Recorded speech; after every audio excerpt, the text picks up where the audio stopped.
পিলখানায় ৫৭ সেনা কর্মকর্তাকে হত্যার মূলে ছিলেন শেখ হাসিনা, শেখ সেলিম আর ফজলে নূর তাপস। ছিল বিদেশি শক্তির মদত। এসব দাবি করেছেন নিহতদের স্বজনরা। এক সংবাদ সম্মেলনে তারা জানান, আওয়ামী লীগ সরকারের হুমকির কারণে মিডিয়ায় তখন অনেক তথ্যই দিতে পারেননি তারা। এখন স্বজন হত্যার সঠিক বিচার চান তারা। প্রিয় নম্বর সেট করে বিকাশে সেন্ড মানি করুন ফ্রি।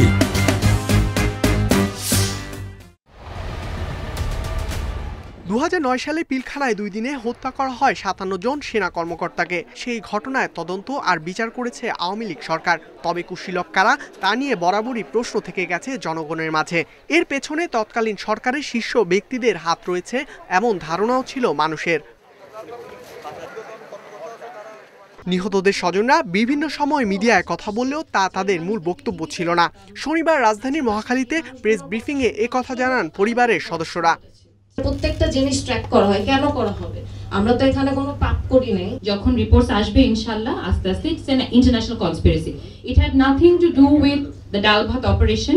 সবার আগে দাবি হচ্ছে যে এটা একটা স্বচ্ছ ট্রান্সপারেন্ট বিচার হবে, কারণ যে বিচারটা হচ্ছে ওটাতে অনেক লুকোচুরি একটা ভাব ছিল। ওই ঘটনায় অন্যতম আলোচিত ছিল বিডিআর মহাপরিচালক মেজর জেনারেল শাকিলের হত্যাকাণ্ড। তার ছেলের দাবি ঘটনার মূলে ছিলেন শেখ হাসিনা।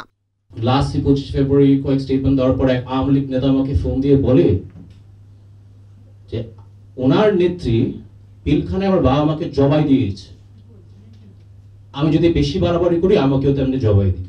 এই হত্যাকাণ্ডের সাথে জড়িত শেখ হাসিনা, ফজলে নূর তাপস, শেখ সেলিম। বিদ্রোহে বেঁচে যাওয়া সেনা কর্মকর্তাদের চাকরিচ্যুত সহ নানা হয়রানির শিকার হতে হয় পরবর্তী সময়ে। ১ মার্চ সেনাকুঞ্জে আমি ওখানে দাঁড়িয়ে অনেক বক্তব্য দিয়েছিলাম, যেখানে আমাদের সাবেক প্রধানমন্ত্রী উপস্থিত ছিলেন।